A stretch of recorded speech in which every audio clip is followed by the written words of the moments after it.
Assalamualaikum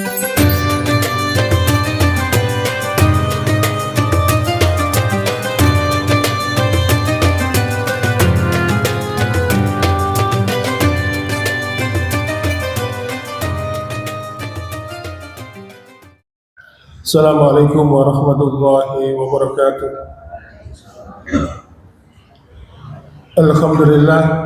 Alhamdulillahilladzi hamdan katsiran thayyiban mubarakan fih kama yuhibbu rabbuna wa yarda. Asyhadu an la ilaha illallah wahdahu la syarika lah wa asyhadu anna Muhammadan abduhu wa rasuluh. Allahumma shalli wa sallim wa barik ala Muhammadin wa ala alihi wa ashabihi wa man tabi'ahum bi ihsanin yaumiddin. Fa ya ibadallah usikum wa nafsi bitaqwa wa faqad fazal muttaqun. Qala ta'ala fi kitabil karim a'udzu billahi samii'il 'aliim minas syaitonir rajim. Ya ayyuhalladzina amanu taqullaha haqqa tuqatih wa la tamutunna illa wa antum muslimun. Alhamdulillah, senantiasa kita bersyukur pada Allah Subhanahu wa taala yang senantiasa memberikan kekuatan kepada kita untuk menjalani ibadah puasa di bulan Ramadan dan ibadah-ibadah puasa dan ibadah-ibadah yang lainnya. Ma'asyiral muslimin, saya ingin menyampaikan salah satu pembahasan yang mungkin ketika memasuki bulan Ramadan ini jarang dibahas, karena menurut para ulama, ayat ini adalah ayat yang terselip. Maksudnya ayat yang terselip itu, kalau kita membahas tentang puasa, disebutkan di surat Al-Baqarah ayat 183 sampai 187. Nah, yang akan kita bahas adalah surat Al-Baqarah ayat 186. Ketika Allah menerangkan perintah puasa, di ayat berikutnya disebutkan tentang bagaimana cara membayar puasa bila berhalangan, perjalanan sakit ya.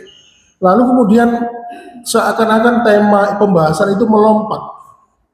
Pada ayat yang ke-186 Allah berfirman, wa idza sa'alaka ibadi anni fa inni qarib ujibu da'watad da'i idza da'an falyastajibu li wal yu'minu bi la'allahum yarsudun. Apabila ada hambaku yang bertanya kepadamu, maka jawablah, sesungguhnya aku ini dekat, kata Allah. Aku mengabulkan doa apabila mereka mau minta kepadaku. Fal yastajibu li wal yu'minu bi, dan hendaklah mereka mengikuti perintahku, beriman kepadaku, la'allahum yarsudun, dan agar mereka senantiasa memperoleh kebenaran dan petunjuk. Ma'asyiral muslimin wa zumratal mu'minin rahimakumullah, yang jadi pembahasan kita adalah kenapa dari ayat 183 sampai 187 pembahasan tentang puasa, lalu di ayat yang ke-186 itu kok membahas tentang doa. Seakan-akan temanya itu melompat. Para ulama tafsir memberikan pembahasan bahwa ternyata doa itu dengan orang yang berpuasa mempunyai keterikatan yang begitu kuat ya.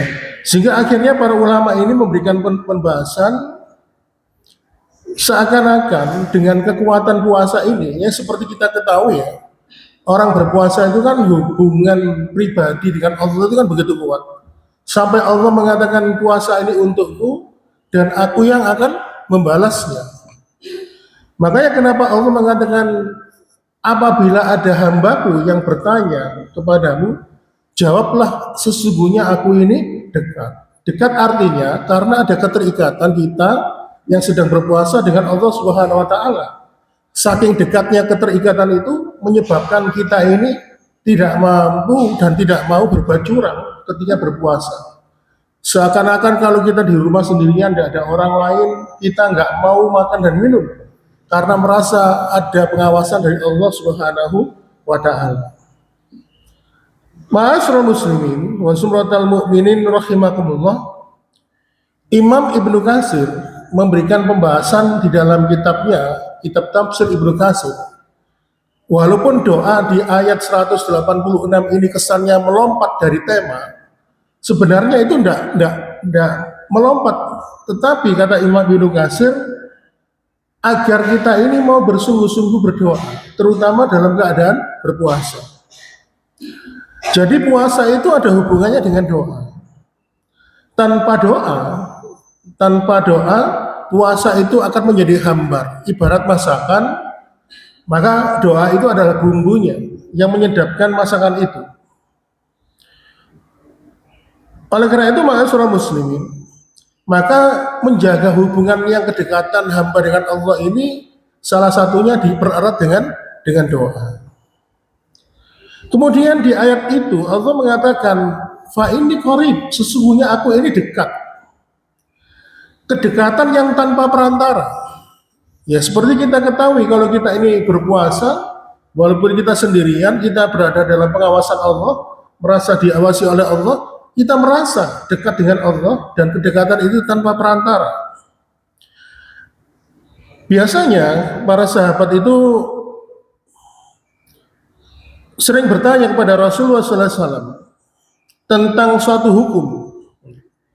Jadi kalau sahabat itu bertanya tentang suatu hukum kepada Rasulullah, maka jawaban ayat itu kalau berupa wahyu diawali dengan kata kul, katakanlah Muhammad. Namun ketika dalam ayat surat Al-Baqarah ayat 186 ini, Allah menghapus kata kul, menghapus kata katakanlah. Tetapi langsung dikatakan oleh Allah, fa inni qarib, sesungguhnya aku ini sangat dekat. Seolah-olah dalam hal ini Allah ingin tidak ada jarak dengan hambanya yang sedang berpuasa.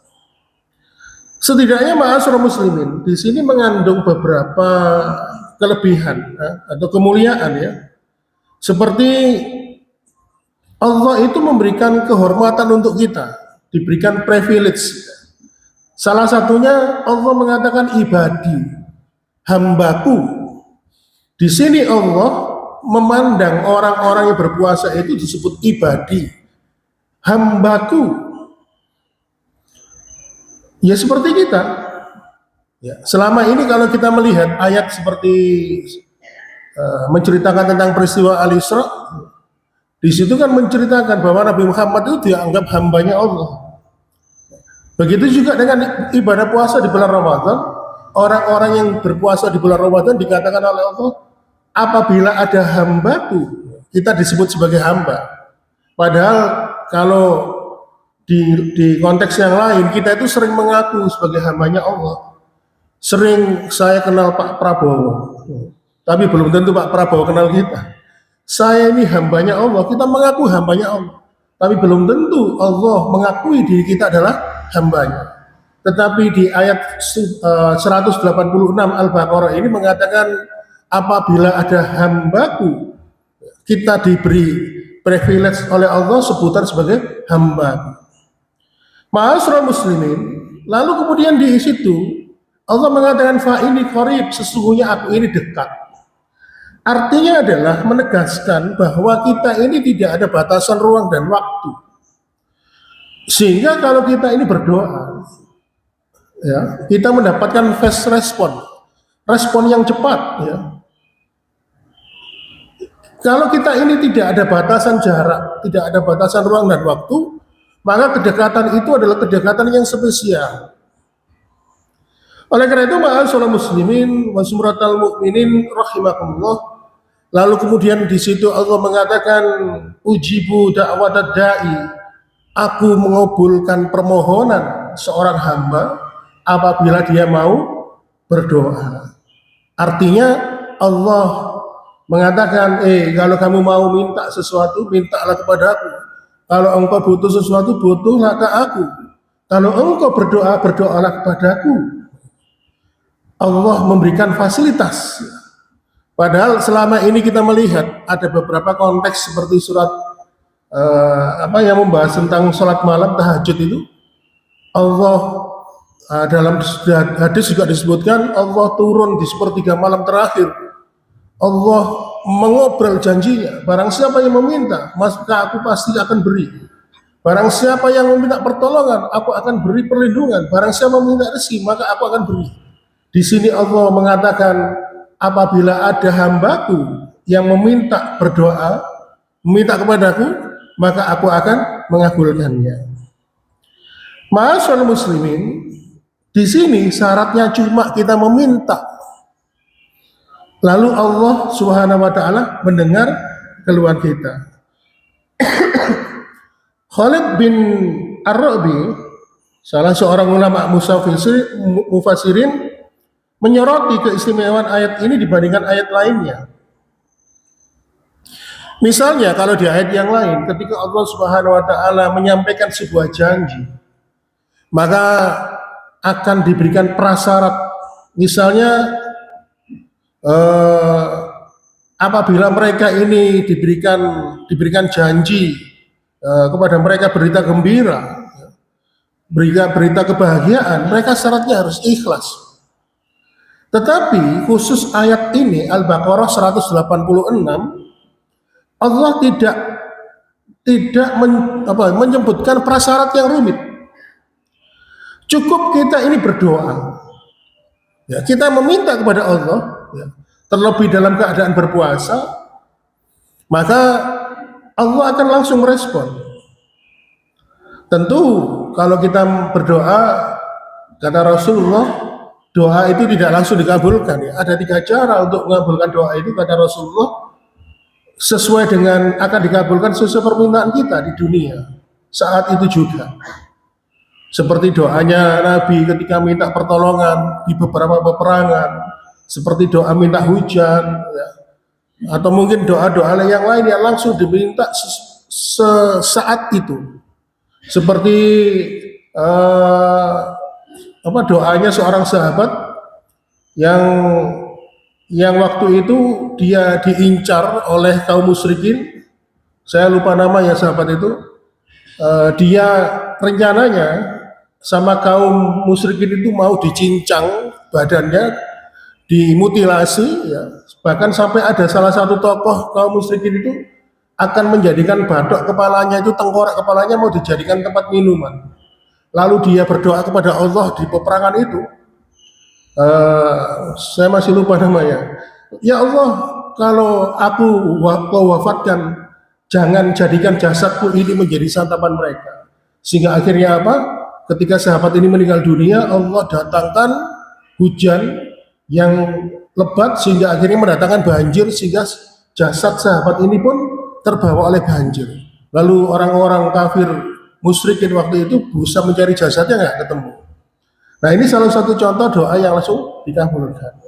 Kemudian apabila doa itu tidak dikabulkan di dunia, maka pahala dari berdoa itu akan disimpan oleh Allah untuk tabungan akhirat kita.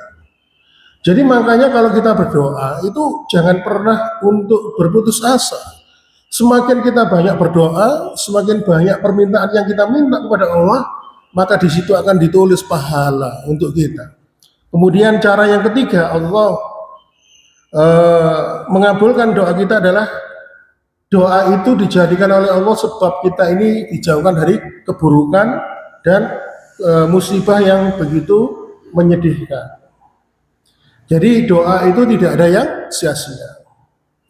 Oleh karena itu, ma'asyiral muslimin, dari pembahasan ayat yang terselip ini yang jarang dibahas, Al-Baqarah 186 menjadikan pembelajaran pada kita bahwa Ramadan adalah momentum emas untuk kita mendekatkan diri kepada Allah Subhanahu wa taala.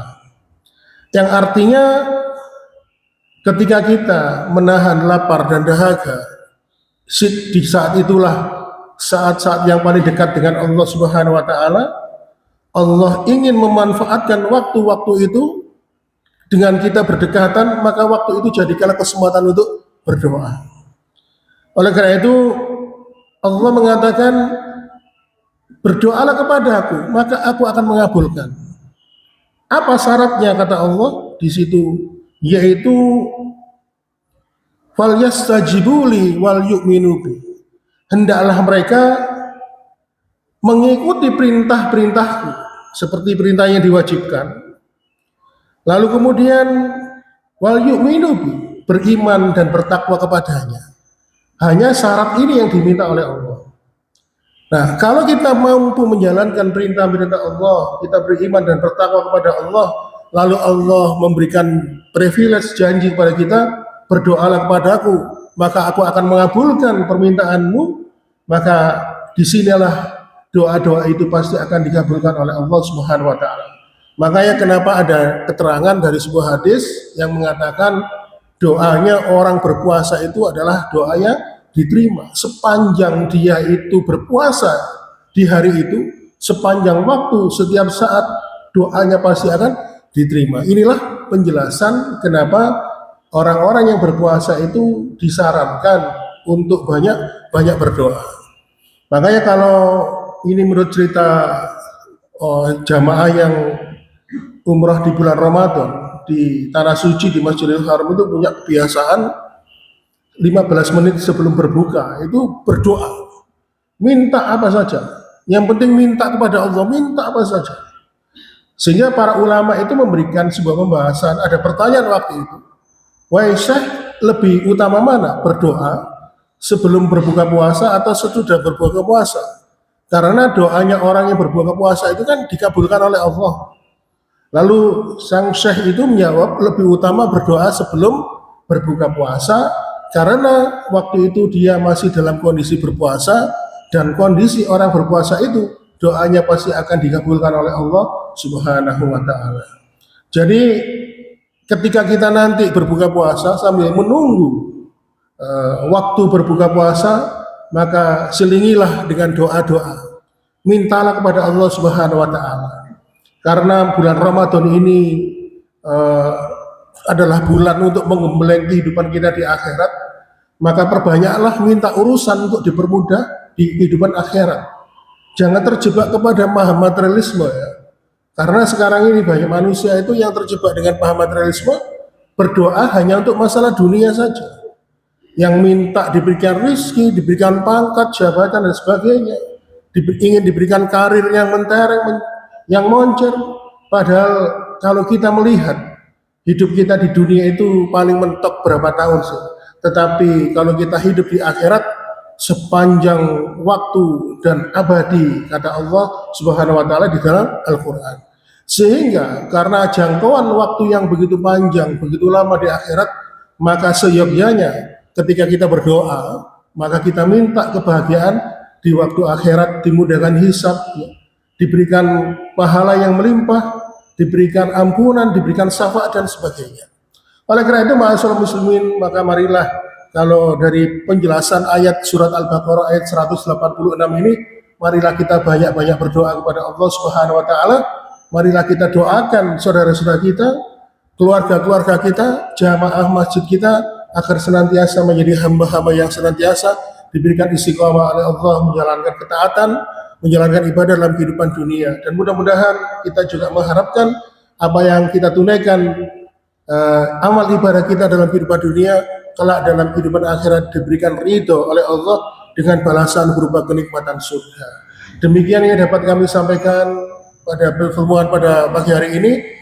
Mohon maaf bila ada kekurangan. Kita tutup dengan doa kafaratul majelis. Subhanakallahumma wa bihamdika asyhadu an la ilaha illa anta astaghfiruka wa atubu ilaik. Wassalamualaikum warahmatullahi wabarakatuh.